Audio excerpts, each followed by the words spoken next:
ला ला ला। प्रणाम राजकुमारी जी।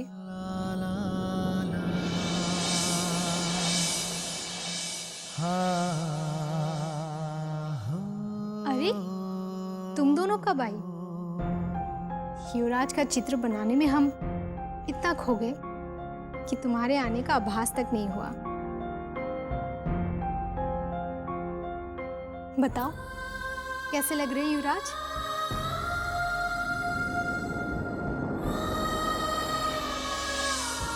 लगता है तुम दोनों को हमारा बनाया चित्र पसंद नहीं आया।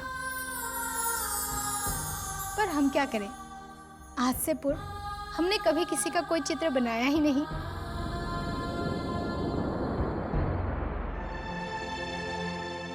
अचानक तुम्हारी आंखों से आंसू क्यों छलक आए हैं शीला? संध्या, क्या कष्ट है तुम्हें जो तुम दोनों इतनी चिंतित दिखाई दे रही हो? शीघ्र बताओ, क्या छुपा रहे हो हमसे? कैसे कहें कि हमारी प्रिय राजकुमारी की मांग का सिंदूर उसी दिन मिटने वाला है जिस दिन उनकी मांग सजेगी। क्या? स्वामी त्रिलोकीनाथ ने भविष्यवाणी की है कि आपको उसी दिन विधवा होने का दर्द झेलना पड़ेगा जिस दिन आपकी डोली उठेगी।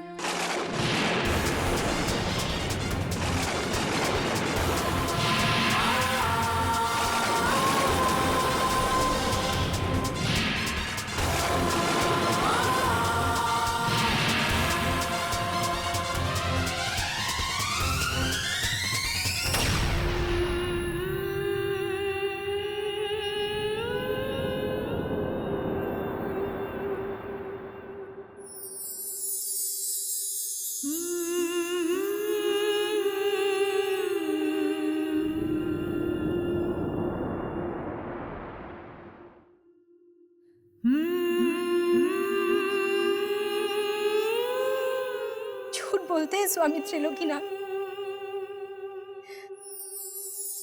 इनकी आयु तो पूरे 100 बरस की है।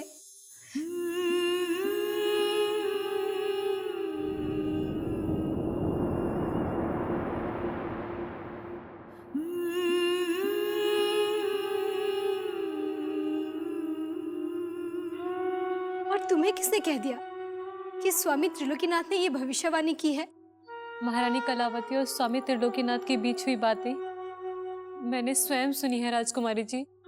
अवश्य स्वामी त्रिलोकीनाथ से कोई भूल हुई है, या वो भी शिवगढ़ के अनेक महायोद्धाओं की तरह हमारे साथ कुछ छल कर रहे हैं। कहाँ है स्वामी त्रिलोकीनाथ? हम उनसे मिलना चाहते हैं। हम अवश्य उनसे समय लेकर आपकी भेंट करवाएंगे राजकुमारी जी, परंतु अभी आप शांत हो जाइए। नहीं, हमें मत रोको। कैसे उन्होंने कह दिया कि हमारा मधुर स्वप्न साकार होते ही बिखर जाएगा? यदि आप इस समय उनसे मिलने गई तो घोर अनर्थ हो जाएगा। मुझे भी फांसी पर चढ़ा दिया जाएगा, क्योंकि मैंने महारानी जी की निजी बातें सुनकर और उन्हें आपको बताने का घोर अपराध किया है।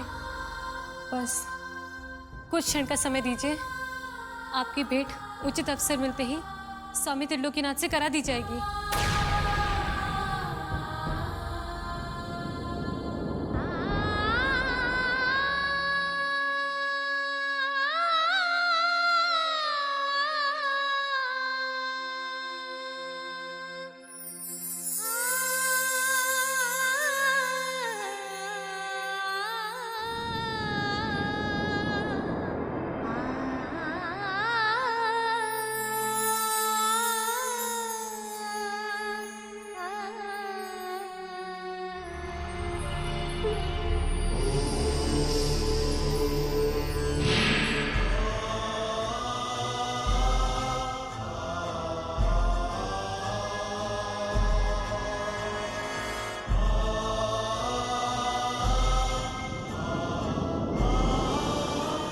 प्रणाम स्वामी जी।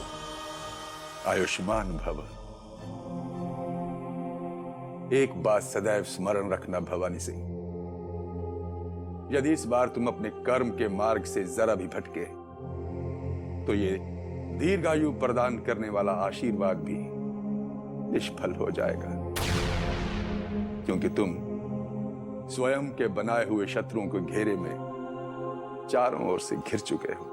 बहुत पहुंचे हुए बाबा लगते हैं, जो इतनी सरलता से पहचान लिया कि पंडित जगन्नाथ, बद्रीनाथ, सोमनाथ, क्रूर सिंह और चंडीलाल जैसे अनेक घर के भेदी ने हमें गुप्त रूप से घेरा हुआ है।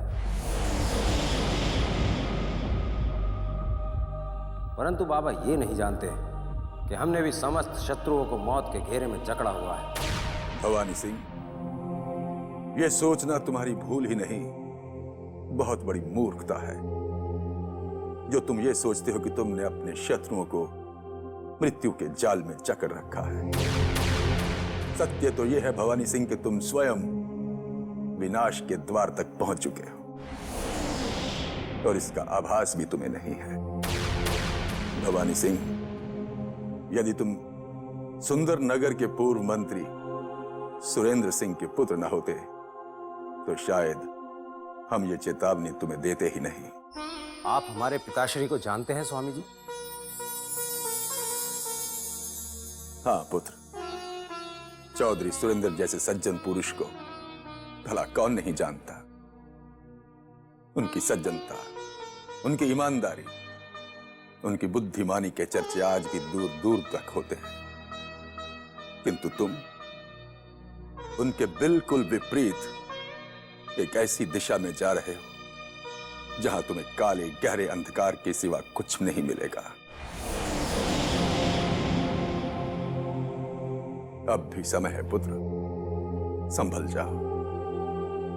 महाराज शिवदत्त ने जिस कार्य के लिए तुम्हें बुलाया है उसी कार्य की तरफ ध्यान दो। अभी तो तुम्हें पछताने का भी अवसर नहीं मिलेगा, क्योंकि पछताने के लिए भी तो मनुष्य को जीवित रहना चाहिए।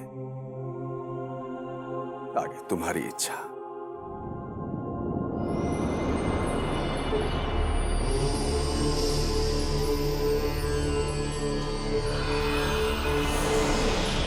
स्वामी त्रिलोकीनाथ को कोई साधारण साधु समझना हमारी भूल थी, परंतु आज उनकी चेतावनी ने भवानी सिंह की आंखें जरूर खोल दी।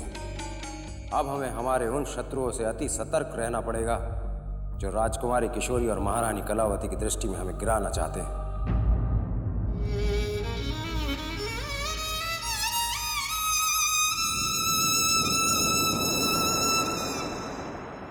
प्रणाम माताश्री।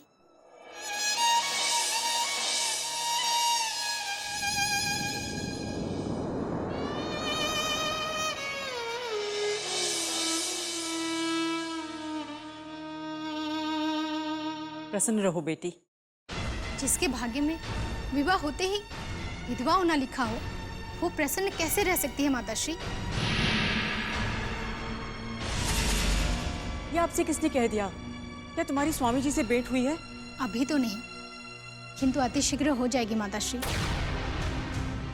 और जब हम उनसे मिलेंगे तो पूछेंगे कि उन्होंने ऐसी मिथ्या भविष्यवाणी करके आपको कैसे भ्रमित कर दिया। ऐसे अनर्थ मत करना बेटी, वरना शिवगढ़ के महल पर छाए हुए संकटों के बादल और गहरे हो जाएंगे। तो हो जाने दीजिए, किंतु हम भी ये जानकर रहेंगे कि उन्होंने इतना बड़ा झूठ कैसे बोल दिया। किशोरी, स्वामी त्रिलोकीनाथ सत्य के पुजारी हैं। उनका कहा कभी असत्य नहीं हुआ। हम ये सब इतने वर्षों से देखते आ रहे हैं। ये आपका भ्रम है माताश्री। स्वामी त्रिलोकीनाथ कोई भगवान नहीं, वो भी हमारे जैसे जीते जागते मनुष्य है। और संसार का कोई भी मनुष्य किसी के विषय में ऐसी भविष्यवाणी नहीं कर सकता है जैसे उन्होंने हमारे लिए की है। अभी आप इतनी समझदार नहीं हुई जो स्वामी जी जैसे महान इंसान को समझ सके। स्वामी जी एक ऐसे महान इंसान है जो भूत, भविष्य और वर्तमान के बारे में जानते हैं। हम केवल इतना जानते हैं कि उन्होंने आपको सम्मोहित करके अपने वश में कर लिया है, वरना आप बिना सोचे विचारे उन्हें महल में नहीं बुलाती। किशोरी, भूलिए मत, जिस महारानी के सामने आप खड़ी हैं उसने आपको जन्म दिया है। यदि आपको हमारे निर्णय और स्वामी जी के सत्य पर संदेह है तो हम भी भूल जाएंगे कि आप हमारी बेटी हैं। और आपने भी अगर स्वामी त्रिलोकीनाथ पर अंधविश्वास करके उन्हें फिर कभी ऐसी मिथ्या भविष्यवाणी करने का अवसर दिया तो हम भी कभी सहन नहीं करेंगे और सारी मान मर्यादा भूलकर उन्हें इस महल से अपने आश्रम लौट जाने पर विवश कर देंगे।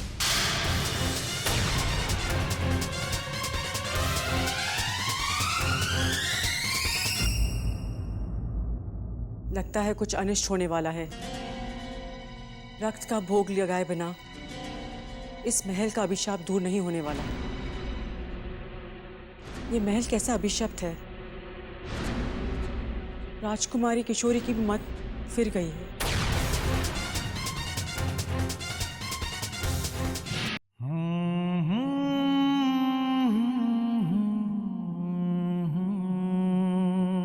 प्रणाम राजकुमारी जी।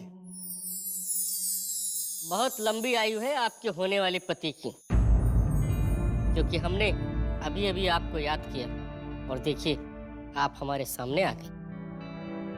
राजकुमारी जी की लंबी आयु है। ये बोल मूर्ख, तू जानता नहीं है जिसके बारे में हम सोचते हैं और अचानक वही हमारे सामने आ जाए तो उसे ही लंबी आयु लग जाती है। अरे मैं भी तो वही कह रहा था, लेकिन ये क्या, तो राजकुमारी जी के सामने मुझे मूर्ख कह रहा है? इसका अंजाम बहुत बुरा होगा भीम भैया। हाँ, बड़े भाई को धमकाता है, बड़े भाई को, वो भी अपने होने वाले बाबूजी के सामने। बाबूजी होगी तेरी, तेरी होगी बाबूजी, तेरी होगी, तेरी होगी।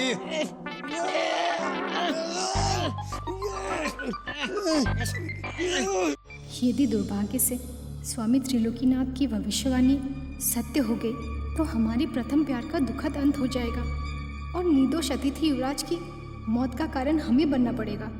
इसीलिए उन्हें बचाने के लिए ना चाहते हुए भी हमें इन दोनों में से किसी एक को अपना वर चुनने पर विवश होना पड़ेगा।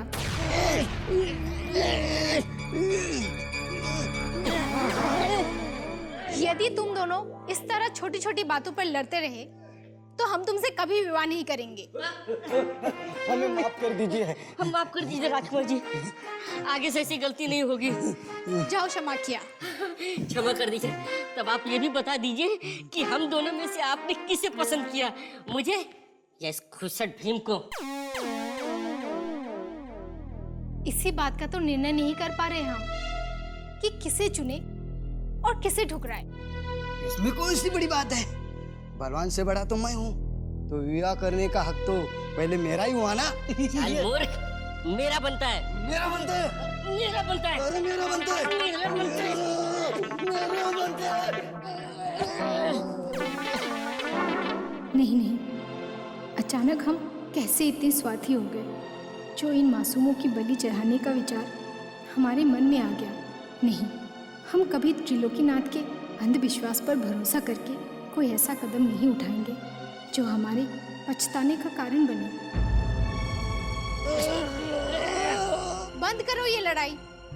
अब हम तुम दोनों में से किसी को नहीं चुनेंगे, क्योंकि तुमने हमारी आज्ञा का उल्लंघन किया है आपस में लड़कर। नहीं चाहिए हमें ऐसा पति जो पत्नी की आज्ञा नहीं माने।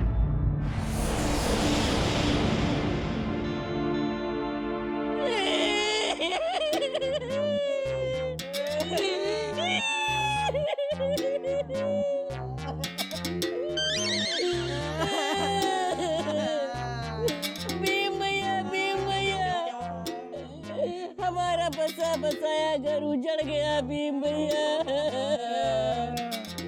ना जाने किस दुष्ट की नजर हमारे प्यार पे लग गई है।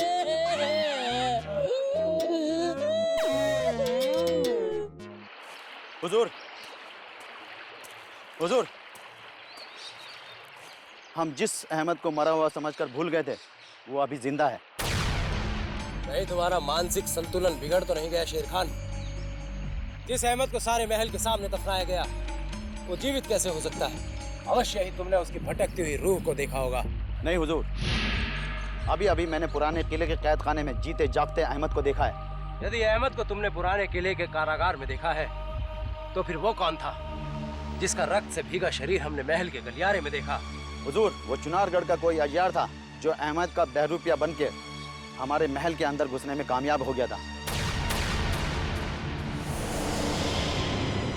यदि ये सत्य है तो शिवगढ़ की सुरक्षा पर प्रश्न चिन्ह लग गया है शेर खान। जब से सोमनाथ ने महल में प्रवेश किया है कोई न कोई अनिष्ट होता ही रहता है। हुजूर, जरूर सोमनाथ ने ही उस बहरूपिये को महल के अंदर बुलाया होगा, क्योंकि पुराने किले के कैद खाने में मैंने असली अहमद को सोमनाथ के साथ बात करते हुए देखा है। हमारा संदेह अब यकीन में बदल गया है शेर खान। अवश्य ही सोमनाथ ने उस बहरूपिये को महल में भेजा होगा और तत्पश्चात उसकी हत्या कर दी, ताकि वो महारानी और राजकुमारी की दृष्टि में हमें गिरा सके। किंतु हम सोमनाथ के इस कुटिल चाल को कभी सफल नहीं होने देंगे। हुजूर, अब सोमनाथ का ज्यादा दिन जिंदा रहना ठीक नहीं है। अगर फौरन ही उसका कत्ल नहीं किया गया तो वो आपके गले की हड्डी बन जाएगा। अगर आप हुक्म दें तो अभी जाकर कैद खाने में उसकी मुंडी काट कर आपके सामने पेश कर दूं। हुजूर।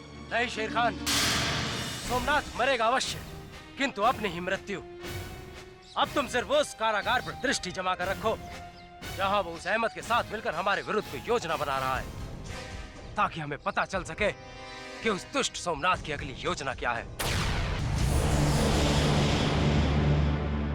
यदि ये तुम्हारी बात झूठ निकली तो तुम ये अच्छी तरह जानते हो कि हम तुम्हें कितना भयानक दंड दे सकते हैं। कसम खुदा की हुजूर, अगर मेरी एक भी बात झूठ साबित हुई आप मुझे मौत के घाट उतार दीजिए। जिसे सबने अहमद समझकर दफना दिया वो चुनारगढ़ का अय्यार था। ये तुम कैसे कह सकते हो कि वो किसी शत्रु का अय्यार था? हुजूर, जब मेरे सर पर किसी भारी चीज से वार हुआ तो मैंने दर्द से कराहते हुए जब पलट कर देखा तो मेरे पैरों तले से जमीन खिसक गई, क्योंकि वो चुनारगढ़ का अय्यार रामानुज था जिसे मैं अच्छी तरह पहचानता था।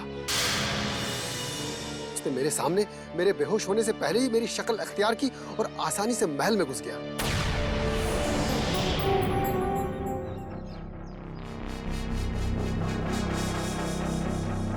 तुम्हारी ये बात सुनकर अब हमें भी ये विश्वास होने लगा है कि वो कोई चुनारगढ़ का ही यार था।